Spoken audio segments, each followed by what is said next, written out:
우릴 사랑하심이 측량할 수 없도록 넘치게 이게 밝게 변치 않는다는 걸 그를 사랑하는 어려워 보이지만 조금 세상에는 행복한 일들이 있고 또는 예기치 못한 불행한 일들도 있습니다. 그게 우리 인생입니다. 그러나 지난 시간 우리 함께 살펴본 것처럼 똑같은 공간, 똑같은 시간에 존재하며 호흡하며 살아가는 존재들 가운데에서도 어떤 이는 그 똑같은 상황을 마주하면서도 행복한 세상이다 라고 고백하는 자가 있는가 하면 똑같은 상황인데도 난 왜 이렇게 불행할까 라고 생각하는 사람도 있어요. 불행한 일을 겪었다고 해서 모두가 다 불행하다라는 건 아니라는 거예요. 영글었을 때 목마른 법입니다. 이제는 아직 그 파종을 앞둔 시기지만은 우리가 농촌에 있기 때문에 잘 아실 거예요. 거둘 때가 되면 목마른 법입니다. 힘들 때 내가 왜 인생이 이렇게 힘들까라고 했다는 것은요, 영글었다는 얘기예요. 성숙해졌다는 얘기죠. 예, 힘들다고 어렵다고 낙심하지 마시고 행복의 세계, 하나님의 말씀의 은혜로 들어가는 저와 여러분들에게 간절히 소원합니다. 성경을 보면은 두 제자의 아주 상반된 극단적인 결말을 우리가 보게 됩니다. 한 사람은 가룟 유다의 결말이고 또 다른 한 사람은 베드로의 결말입니다. 우리가 잘 아는 것처럼 배신자, 예수님을 은 30에 팔고 스스로 목숨을 끊고야 말았던 이 가룟 유다, 죄의 무게를 견디지 못한 거예요. 스스로 불행을 자초했을 뿐만 아니라 불행의 불구덩이 속으로 그냥 지가 들어가고 만 겁니다. 가룟 유다의 결말은 불행 그 자체로 끝을 맺었으나, 그러나 반대로 같은 예수님의 제자지만 베드로의 결말은 달랐다라는 걸 우리 보는 거죠. 그 또한 마찬가지로 십자가 사건 이후에 내가 예수님을 모른다라고 부인했어요. 예수님을 떠났어요. 도망쳤어요. 그 죄책감에 눌려서 나는 이 제자 못할 건가 보다. 이게 사도라고 하는 그 무게를 감당하지 못해서 자신의 옛날 직업이었던 어부로 돌아갑니다. 갈릴리로 돌아가죠. 그런데 그곳에 찾아오신 주님을 만날 줄이야. 주님을 만났다라는 거예요. 그런데 그 주님을 만났을 때의 모습이 마치 내가 3년 전에 예수님을 처음 만났던 그 모습 그대로 주님이 나에게 찾아와 주셨어요.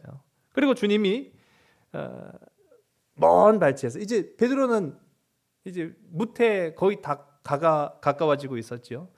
배에서 이제 빈 배를 가지고 이제 머물다가 저 멀리서 물고기 잡으라는 주님의 음성을 듣고 정말로 물고기 잡힌 거예요. 그 이제 무태 가까이 다가와가는 와중에 예수님의 제자였던 요한이 주님인데? 예수님이잖아!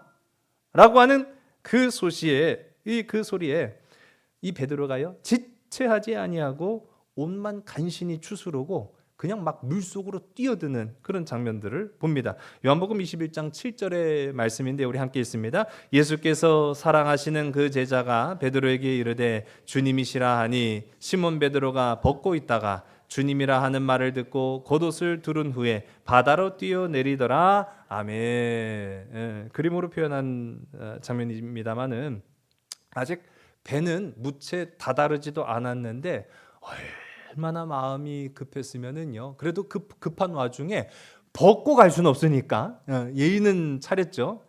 그 옷을 황급히 두르고 물속으로 뛰어들어서 주님 하면서 두 팔 벌려 이렇게 차가가는 그런 모습을 그림으로 이제 보게 됩니다.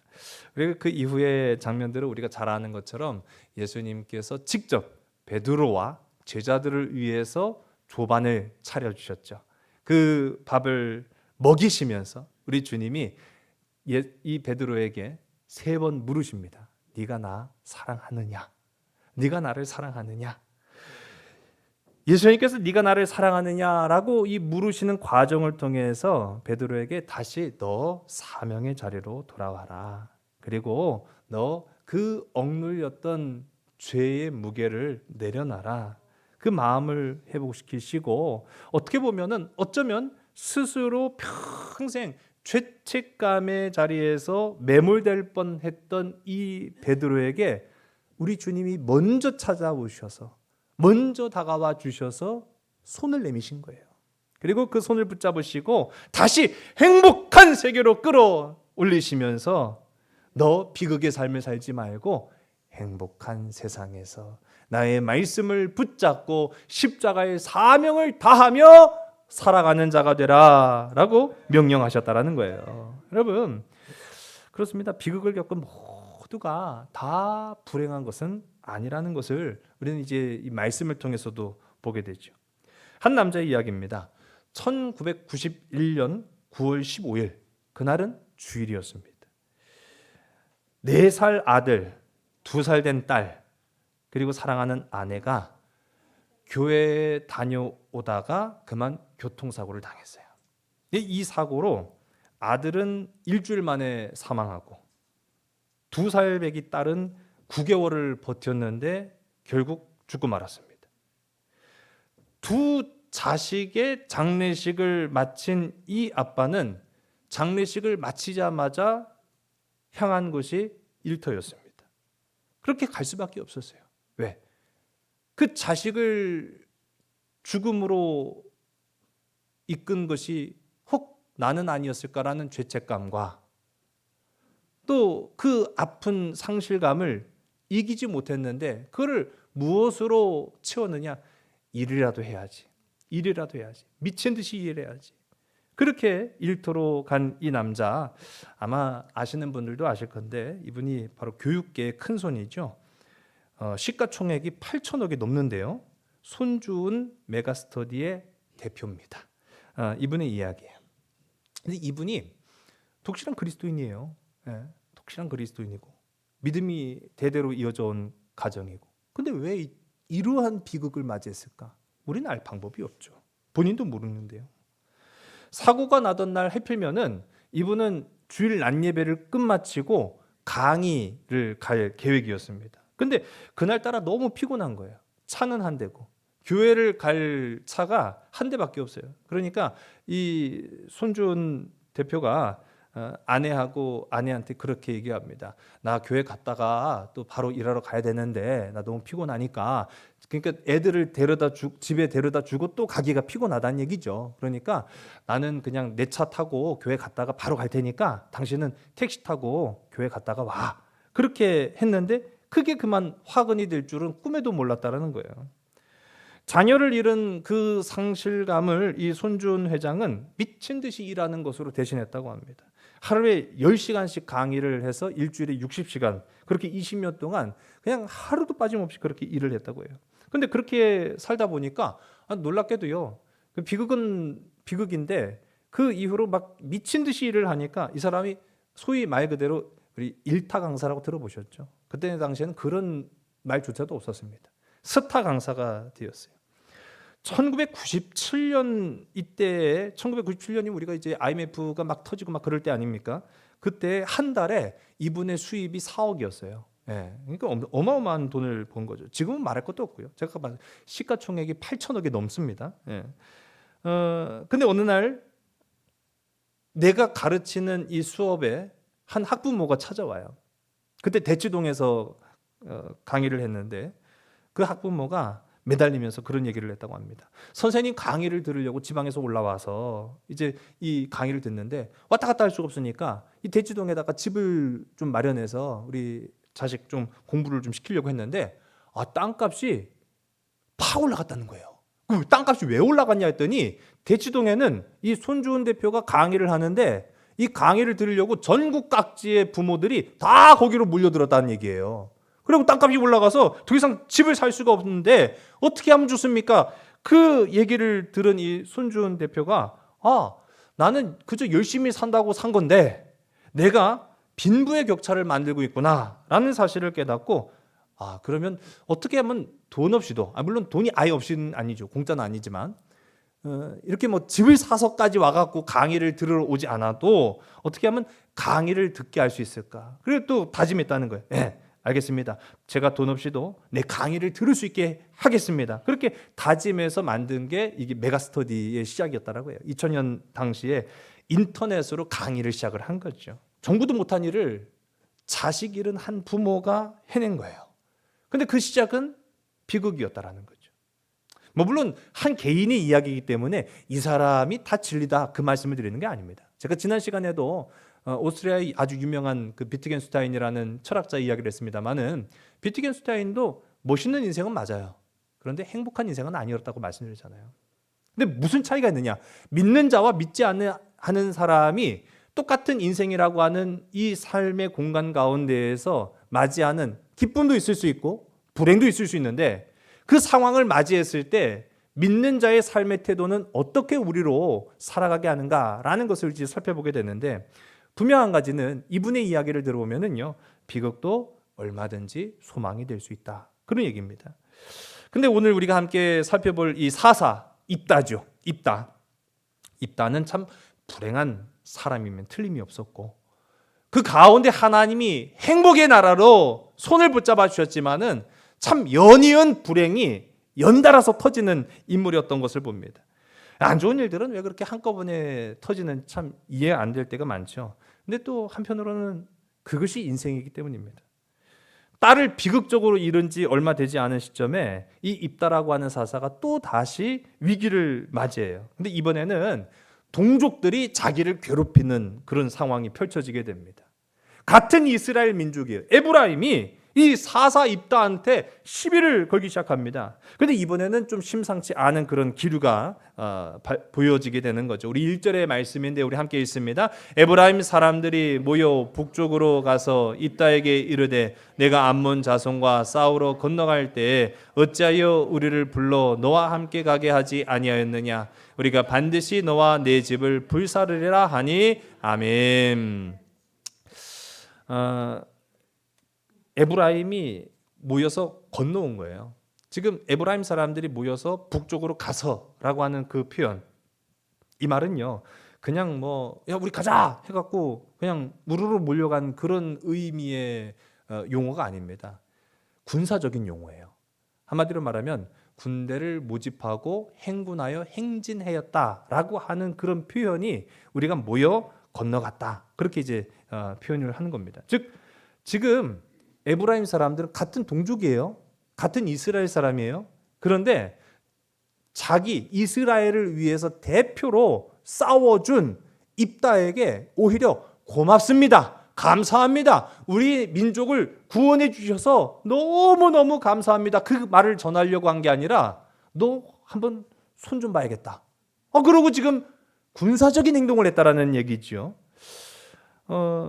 이유는 진짜 어처구니가 없어요. 1절에도 표현되어지는데 그 입다를 겁주려고 하는 이유가 뭐냐면은 너 암몬 자손들과 싸울 때 왜 우리 안 불렀어?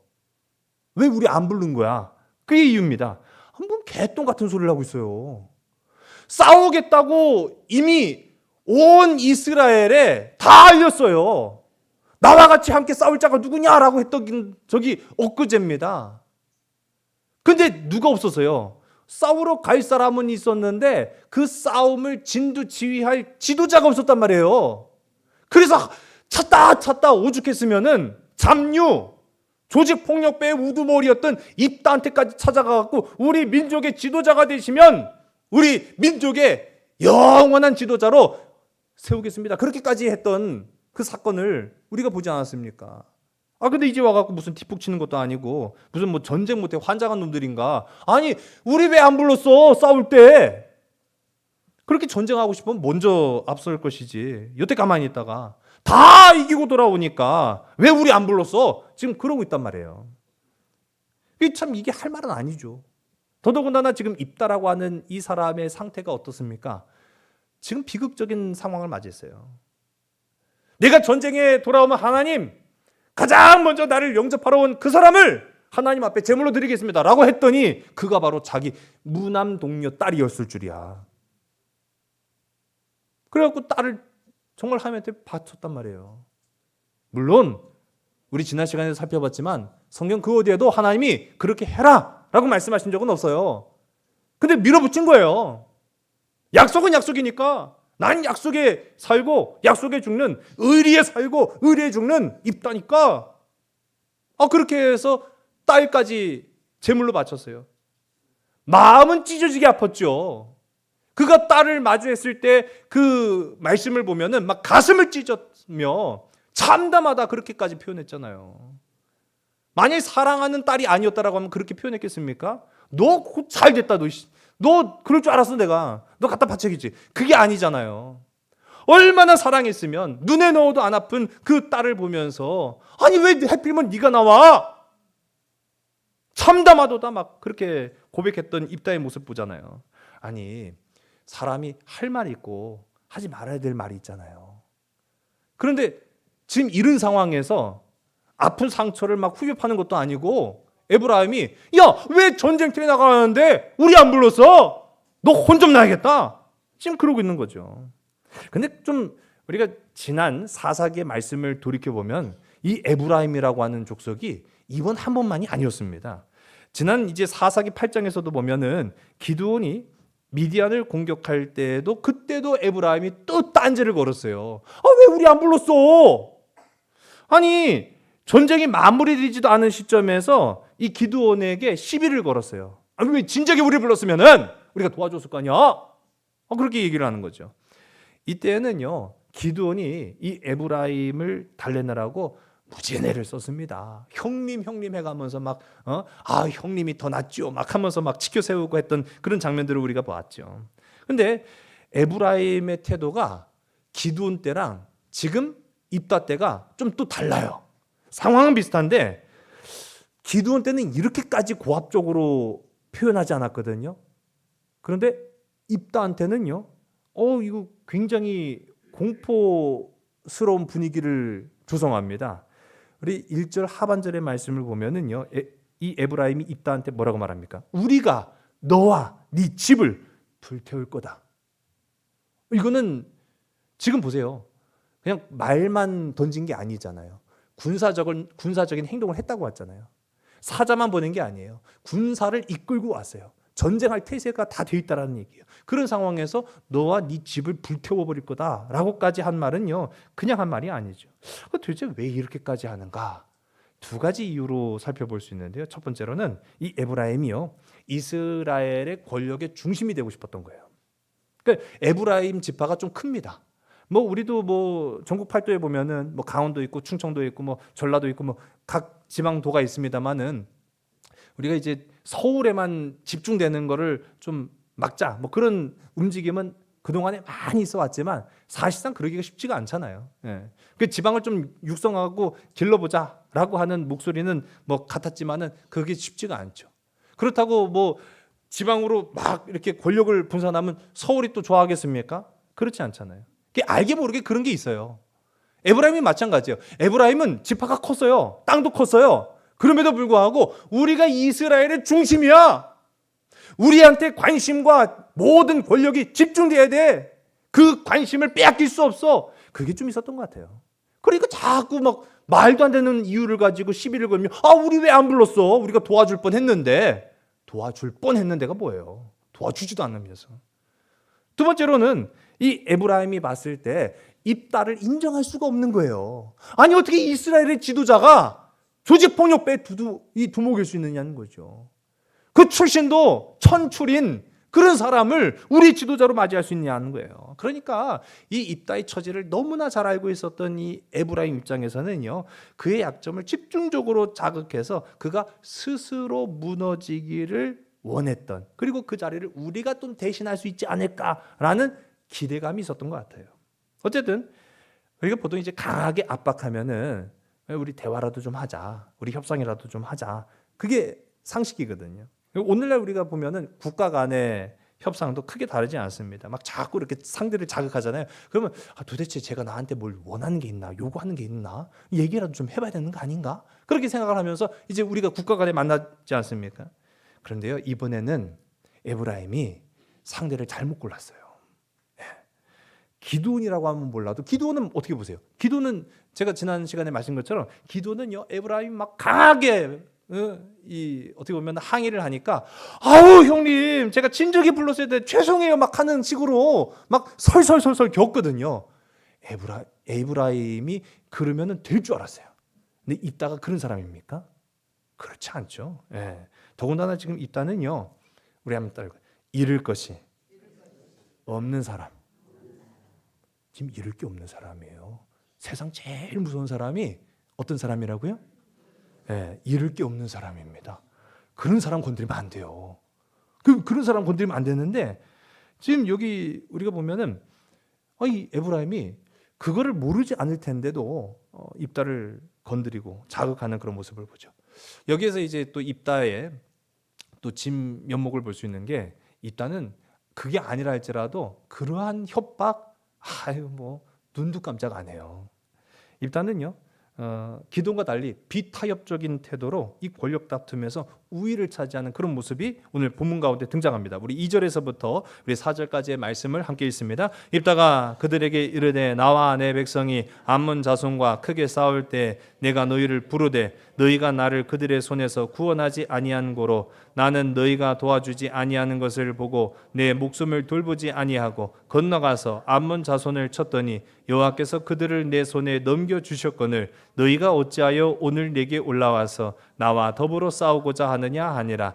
입다가 길르앗 사람들을 다 모으고 에브라임과 싸웠으며 길르앗 사람들이 에브라임을 쳐서 무찔렀으니 이는 에브라임의 말이 너희 길르앗 사람은 본래 에브라임에서 도망한 자로서 에브라임과 므낫세 중에 있다 하였음이라. 아멘. 자, 이 4절의 말씀을 보면은 입다와 에브라임 사이에 벌어진 이 전쟁의 원인 중에 한 단어가 있어요. 근거가 되는 단어가 있습니다. 입다를 자극한 말이 있어요. 그게 바로 뭐냐? 도망자라고 하는 말이에요. 도망자. 너 도망자잖아. 너 배신자잖아. 너 민족으로부터 쫓겨난 자잖아. 너 내쳐진 자잖아. 이게 이 도망자라는 말의 의미에 포함이 되거든요. 이 도망자라고 하는 말, 너희 길르앗 사람은 근데 이제 보면은 에둘러서 표현한 거죠. 너희 길르앗 사람은 본래 에브라임에서 도망한 자로서라고 이렇게 말을 하고 있어요. 이거는 다 사실은 알고 보면 입다를 자극하려고 한 말이에요. 여기 이제 우리가 화면 속에도 보이지만은요, 총을 발사할 때는 어마어마한 힘이 필요한 게 사실은 아닙니다. 보시는 그림에서처럼 총에 방아쇠만 당길 수 있으면 총알이 발사돼요. 제가 예전에도 한번 이 트리거라고 말씀을 드렸는데 방아쇠를 이제 영어로 트리거라고 하는데 뭐 이 손가락 까딱하는 거 그거 뭐 어렵겠습니까? 물론 이게 아주 안 되는 분들도 뭐 있으면 어쩔 수 없지만은요. 노인도 손가락 까딱하는 힘만 있으면은요 총 쏴서 누구 죽일 수 있다니까요. 제가 이제 말씀드렸죠. 군대 가갖고요 총 직접 쏴보니까 야 이거는 진짜 그 생각이 딱 드는 거예요. 맞으면 죽겠다. 물론 뭐 제가 맞을 일은 없어야겠지만은 이게 총 쏴보니까요 이거 맞으면 죽겠다 그런 생각이 딱 드는 거예요. 이 위력이라는 것은 상상을 초월합니다. 근데 그 상상을 초월하는 위력이 고작 손가락 까딱하는 힘에서 나오는 거예요. 손가락 까딱만 하면은 큰 일이 벌어질 수도 있어요. 그러니까 우리가 살아가는 세상에 뭐 힘쓸 일 참 많잖아요. 그 하고 많은 힘쓸 일 중에 왜 해필면 방아쇠를 당기냐고요. 다른 데 힘쓸 일이면은 얼마든지 저는 하라고 힘쓰시라고 애써서 살아가시라고 저는 그렇게 격려해 주고 싶습니다. 다만 누군가를 쏴 죽이는 일에는 손가락 까딱하는 힘도 쓰지 마세요. 여러분 오직 사랑하는 일에 온 힘을 다하여 살아가는 우리 삼손 가족들이 다 되기를 주의 이름 간절히 소원합니다. 근데 지금 이 에브라임은요 입다를 자극하는데 방아쇠를 당겨버린 거예요. 외교는 말의 전쟁입니다. 이 외교를 이렇게 보면은요, 막 서로 웃고 있잖아요. 웃는 게 아니에요. 예, 국가 간에 막 서로 하하하하 막 웃어가면서 이렇게 악수하잖아요. 웃는 게 뒤에 뭐 칼을 숨길지 총을 숨길지 그 누가 알아요. 근데 여기서 이제 중요한 것은요, 외교를 할 때 승자는 최대한 상대방의 그 무례한 말에 자극되지 않으면서 내가 원하는 것을 얻어내는 사람이 승자입니다. 앞에서는 그냥 지는 것 같잖아요. 그런데 결과는 다 내가 얻었어. 원하는 것을. 그게 승자인 거예요. 다만 선을 넘는 발언을 해갖고 스스로 전쟁을 자초해서는 안 되죠. 근데 오늘 우리가 함께 그 말씀 보니까요, 에브라임은 이 두 가지 선을 다 넘었어요. 입다는 기드온이 아니라는 걸 몰랐죠. 더욱이 입다는 지금 더 이상 잃을 게 없는 사람이었다라는 사람이에요. 에브라임은 입다를 압박한 그 결과가 결국은 동족 상잔의 비극이 될 줄은 꿈에도 몰랐다라는 겁니다. 이제 입다가 가만히 참지 않았어요. 네, 전쟁을 합니다. 뭐 내 동족이든 말든 뭐 아니 지금 보세요. 잃을 게 없는 사람인데 내 딸도 죽였는데 같은 동족 뭐 그게 눈에 들어오겠습니까? 말도 안 되는 얘기죠. 그러니까 막 그 말도 안 되는 일들이 막 벌어지기 시작합니다. 입다가 요단강 나루터를 장악을 해요. 이 요단강은 제가 지난번에 말씀드렸지만은 얕은 곳은 고작 폭이 몇 미터 되지도 않아요. 깊이도 얼마 되지 않고요. 그런데 이 시대는 굉장히 넓고 길었다. 제가 말씀을 드렸죠. 이미 그 요단강 나루터를 장악한 입다의 무리가 그 강을 건너려고 온 사람들. 전쟁은 이미 했어요. 입다의 승리로 끝났습니다. 이제 남은 사람들은요, 도망하고 패잔 병들 뿐이에요. 그 도망하고 패잔한 병사들이 자기 땅으로 가려면 요단강 건너가야 되거든요. 요단강 건너가는데 그냥 갈 수는 없잖아요. 그 나루터에서 배를 타고 가야 된단 말이에요. 근데 입다는 그 나루터를 장악을 합니다. 그 장악을 한 상태에서 오는 사람들한테 발음 테스트를 해요. 그게 우리가 잘 아는 십벌렛이라고 하는 거예요. 우리 한번 십벌렛. 어유, 여기 보니까 제가 봤을 때는 에브라임 사람들이 별로 없는 것 같아요. 다행입니다. 이 십볼렛이라고 하면은 보통의 이스라엘 사람들이 하는 말이고, 우리 지방에 보면 그 사투리들이 있잖아요. 특히 유독 이 에브라임 사람들의 사투리가 좀 심했던 것 같아요. 그래서 같은 이 십볼렛을 이 에브라임 사람들은 십볼렛, 이거 좀 욕하는 것 같은데. 좀 그렇게 좀 된소리 발음을 했다는 거예요. 그걸 발음하도록 해서 그 요단강에 무려 4만 2천 명을 죽여버립니다. 5절서부터 우리 6절 우리 말씀을 함께 읽습니다. 길앗 사람이 에브라임 사람보다 앞서 요단강 나루턱을 장악하고 에브라임 사람의 도망하는 자가 말하기를 청하건대 나를 건너가게 하라 하면 길앗 사람이 그에게 묻기를 내가 에브라임 사람이냐 하여 그가 만일 아니라 하면 그에게 이르기를 십불렛이라 발음하라 하여 에브라임 사람이 그렇게 바로 말하지 못하고 십불렛이라 발음하면 길앗 사람이 곧 그를 잡아서 요단강 나루턱에서 죽였더라. 그때 에브라임 사람의 죽은 자가 4만 2천 명이었더라. 아멘. 1923년 9월 1일입니다. 그때 우리는 일제강점기였죠. 당시 일본에서 7.9의 강진이 도쿄와 관동 일대를 강타해요. 이게 우리가 잘 알고 있는 관동 대지진 사건의 전모입니다. 그런데 이 지진으로 인해서 수없이 많은 희생자가 생겼는데 이 과정에서 일본 정부가 아주 엉망진창으로 이 지진을 대처한 거예요. 그래서 애꿎은 그때 당시에 일본에 살던 수많은 조선인들이 학살되는 비극을 초래하게 합니다. 근데 그 상황에서 보면은요, 입은 옷이 거의 비슷해요. 그 여러분 우리가 동양인 같은 동양인으로서 물론 명백하게 중국 사람, 한국 사람, 일본 사람 우리는 보면 다 알잖아요. 그런데 여러분 그 상황이요, 어떤 상황이냐면은 온통 다 죄를 뒤집어 쓴, 그리고 옷은 막 다 너덜너덜해진 그런 상황에서 누가 조선인이고 누가 일본인인지를 어떻게 구별할 수 있겠습니까? 근데 이때에도 오늘 본문과 굉장히 유사한, 정말로 어떻게 보면 소름 끼치도록 이 입다의 방법과 유사한 방법으로 조선인인지 일본인인지를 구별해내는 그런 방법이 있었는데, 영화의 한 장면인데요. 한번 볼까요? 15円50銭言ってみる15円朝鮮人 보셨죠? 네. 이게 일본어를 발음하라고 했는데 이게 일본 사람들만 하는 그 발음의 방식이 또 있나 봐요. 그거를 아무리 우리가 흉내내고 따라하려고 해도 우리나라 사람들로서는 그걸 정확하게 발음할 수가 없으니까 거기에서 이놈이 조선 사람이구나 라고 해서 죽였다는 거예요. 마찬가지죠. 너 시볼렛 한번 발음해봐. 시볼렛. 응, 그래. 너는 통과. 너 발음해봐. 시볼렛. 이놈의 새끼 봐라. 너 에브라임 놈이네. 죽여버린 거예요. 이유 불문이에요. 이유 불문. 여러분, 동족 상잔의 비극이 이렇게 벌어졌다는 건 참 가슴 아픈 일이죠. 그런데 이런 동족 상잔이 벌어지는 이 과정에서 우리가 또 한 가지 주목해 볼 것은요. 하나님의 개입하심이 없어요. 오늘 우리가 함께 읽은 말씀 그 어디에도 하나님이 어떻게 명령하셨더라. 하나님이 나타나셨더라. 하나님께서 그에게 임하셨더라. 그런 장면이 없음을 봅니다. 지금 동족 상잔의 비극이 벌어지고 있는 이 비극적인 상황 가운데에서도 주님이 나타나지 않으셨다? 이거 좀 우리가 의아할 일이죠. 그런데요. 이전 시간에도 우리가 좀 살펴봤지만은 입다가 자신의 딸을 하나님께 제물로 바치려고 합니다.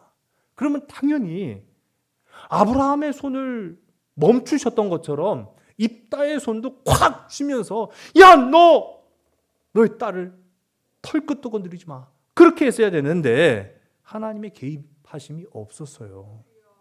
이유는 간단합니다. 여러분 잘 생각해 보세요. 지금 칼자루는 누구 손에 쥐어져 있습니까? 입다입니까? 하나님이십니까? 여러분 잘 생각해 보세요. 지금 자신의 딸을 죽이려고 하는, 하나님께 제물로 바치려고 하는 이 입다의 손에 칼이 쥐어져 있습니까? 하나님의 손에 칼이 쥐어져 있습니까? 입다의 손에 칼이 쥐어져 있어요.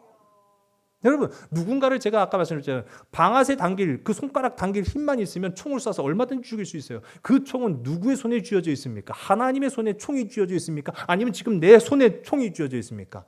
내 손에 쥐어져 있는 거예요. 누가 멈춰야 됩니까? 내가 멈춰야 되는 거예요. 성경은요 분명히 말하고 있어요. 왜 하나님이 개입하지 않으셨을까? 지금 네 손에 칼이 쥐어져 있잖아. 지금 네 손에 총이 쥐어져 있잖아. 멈춰야 되는 것은 하나님이 아니라 너 아니냐? 너 아니냐? 여러분, 칼자루를 쥐고 있는 내가 멈춰야 됩니다. 하나님은 내게 이스라엘에게 자유와 샬롬을 주라고 칼을 쥐어주신 거예요. 그런데 그 칼로 지금 나는 내 앞을 가로막고 있는 내 딸, 내 동족 서슴없이 지금 베고 있습니다. 지금 멈춰야 될 사람은 나인 거예요. 나. 일단은 머리는 뜨거운데 가슴이 차가운 냉혈한이었어요. 지금. 여러분 손에 칼자루가 쥐어져 있다는 사실 기억하세요. 여러분 손에 총이 쥐어져 있습니다.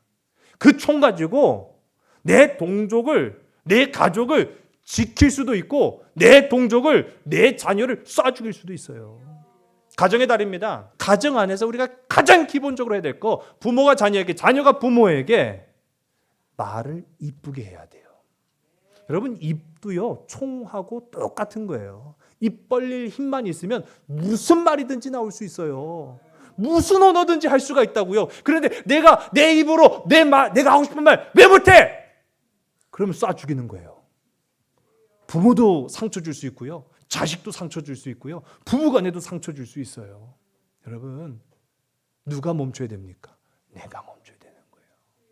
거룩한 언어로 가정을 더욱 든든히 세워가는 복된 저와 여러분 우리 모두가 되기를 주의로 간절히 소원합니다. 지금 멈춰야 되는 것은 입다 자신이었어요. 앞서 비극을 소망으로 바꾼 사람, 제가 손주은 회장 이야기를 말씀드렸는데 이 사람이요 강연을 많이 다닙니다. 자기 강의하는 것뿐만 아니라 강연도 많이 다니는 분이에요. 근데 이 강연을 하는 이 손주은 회장이 그렇게 얘기를 해요. 본인이 강조하는 공부법이 있어요. 엉손머가 공부법. 혹시 들어보신 분들도 있을지 모르겠습니다. 이 본인도 이 그 손주은 이 회장도 서울대 출신의 공부 잘하는 사람인데 자신이 직접 학생들을 가르쳐 보니까 공부라는 게 이제 뭔지를 조금 알겠더라. 그 얘기를 해요. 그러면서 학생들한테 항상 강조하는 것이 엉손머가 공부법이라는 거예요. 바로 공부는 엉덩이로 시작해라. 엉덩이 붙이고 시작해라.